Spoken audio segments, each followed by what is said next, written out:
नमस्कार सभी देशवासियों का स्वागत है। मैं अशोक जरोटिया। चर्चा करते हैं इजराइल और फिलिस्तीन युद्ध के ऊपर। काफ़ी दिनों से दुनिया में इजराइल के खिलाफ बड़े बड़े प्रदर्शन हो रहे हैं और फिलिस्तीन का लोग समर्थन कर रहे हैं, लेकिन कल संयुक्त राष्ट्र महासभा के अंदर इजराइल के प्रधानमंत्री नेतन्याहू ने तहलका मचा दिया और आग लगा दी पूरी दुनिया के अंदर।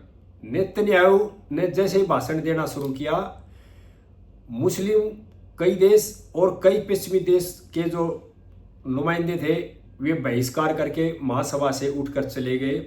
लेकिन नेतन्याहू ने जिस जज्बे के साथ दुनिया को बताया, दुनिया दंग रह गई उसके भाषण को देखकर। एक तरह से आग लगी, खलबली मच गई दुनिया में, क्योंकि नेतन्याहू ने जिस तरह से तैयारी कर रखी थी और दुनिया उसके भाषण को देखती रहेगी।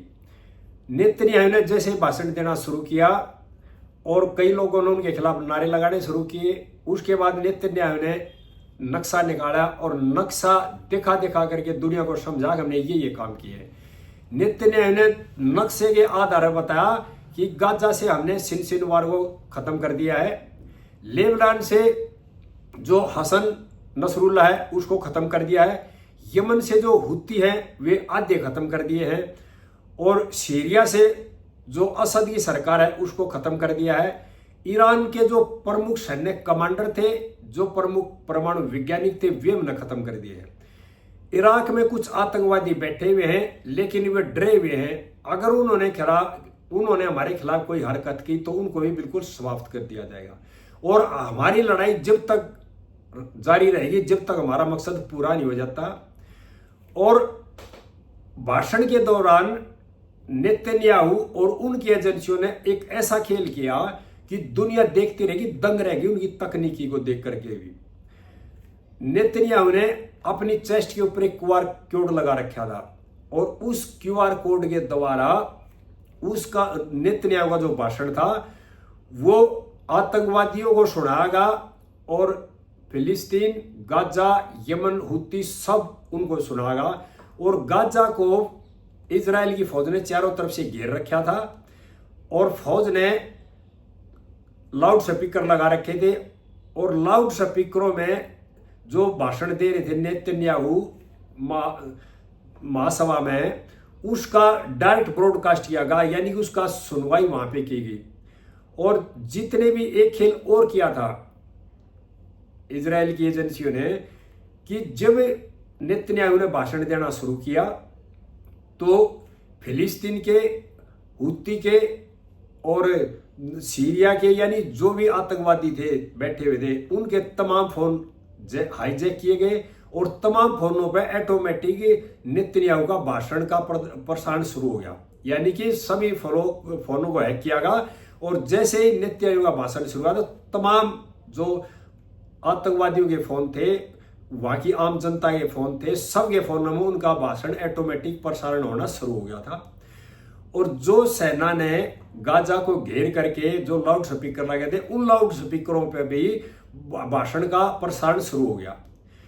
और नेतन्याहू ने खुलकर महासभा में बताया कि मेरा मकसद ये है, जो हमारे बंधक बैठे हैं, छुपा रखे हैं, मेरी आवाज उनके कानों तक जानी चाहिए।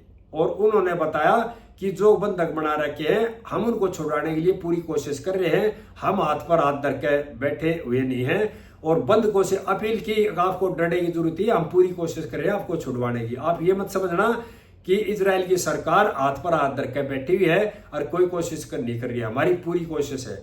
और हमने आधे से ज्यादा आतंकवादियों को निपटा दिया है और धीरे धीरे बाकियों को भी निपटा देंगे। और नक्शे के आधार पर पिन पॉइंट करके नेतन्याहू ने दुनिया को समझा दिया।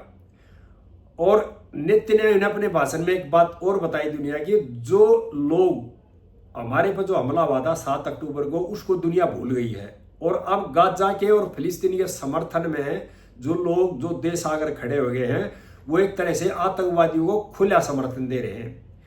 और हमने जो QR कोड लगा रखा है ना, मैंने अपनी ऐसे हाथ करके इशारा लगा रखा, जो QR कोड मैंने अपनी चेस्ट पर लगा रखा है, आप अपना फोन उठाइए और इस QR कोड को स्कैन कीजिए। और उस QR कोड को जब आप स्कैन करेंगे तो हमारे ऊपर जो अत्याचार हुए थे और जो हमारे साथ गलत काम हुआ था उसकी याद आप लोगों को आ जाएगी।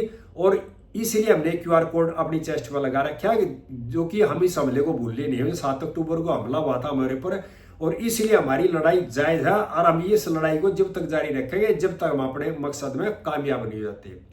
और दुनिया को यह बता दिया नेतन्याहू ने अपने भाषण में कि दुनिया के कई राष्ट्रों ने फिलिस्तीन को मान्यता दे दी राष्ट्र की, लेकिन उन्होंने बता दिया फिलिस्तीन नाम के राष्ट्र की कोई जगह नहीं है। यानी स्पष्ट कर दिया दुनिया को हम लास्ट आखिरी वक्त तक लड़ेंगे अपने आप को बचाने के लिए, अपने बदकों को बचाने के लिए। और दुनिया हमारे पर जो हमला हुआ उसको तो भूल गई और आतंकवादियों का दुनिया समर्थन करने लग गई। ये भी दुनिया को बता दिया नेतन्याहू के भाषण से और उनकी जो बॉडी लैंग्वेज से ये लग रहा है कि वो युद्ध अभी जल्दी खत्म होने वाला नहीं है जब तक वे अपनी आखिरी मंजिल को हासिल नहीं करते लेते, जब तक युद्ध जारी रहेगा। जो भाषण दिया था उनके अंशों से और नेतन्याहू की बॉडी लैंग्वेज से लग रहा था ये वो पीछे हटने वाले नहीं है। और उन्होंने कहा जो हमने ये अपनी चेस्ट पे क्यूआर कोड लगा रखा है ये हमें बार बार याद दिलाता हमारे ऊपर जो हमले हुए हैं, इसलिए हमारा लड़ना जरूरी है। बड़े कठोर शब्दों में कहा इसलिए हमारा लड़ना जरूरी है।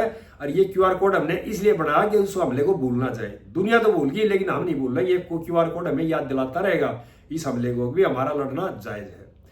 और एक तरह से दुनिया को संदेश दे दिया और खासकर जो आतंकवादियों को भी संदेश दे दिया अगर हमारे खिलाफ कोई षड्यंत्र रचोगे, कोई हमला करोगे तो उन लोगों का कहीं भी चले जाइए, हम धरती में जहां भी जाओगे वहां पर तक छोड़ने नहीं है। और नक्शा दिखा के बिल्कुल दुनिया को समझाया है, एक एक बात कर पिन पॉइंट करके इसको खत्म किया, इसको खत्म किया, इसको खत्म किया, ये बैठे इनको भी खत्म करेंगे अगर हमारे खिलाफ कोई काम करेंगे तो।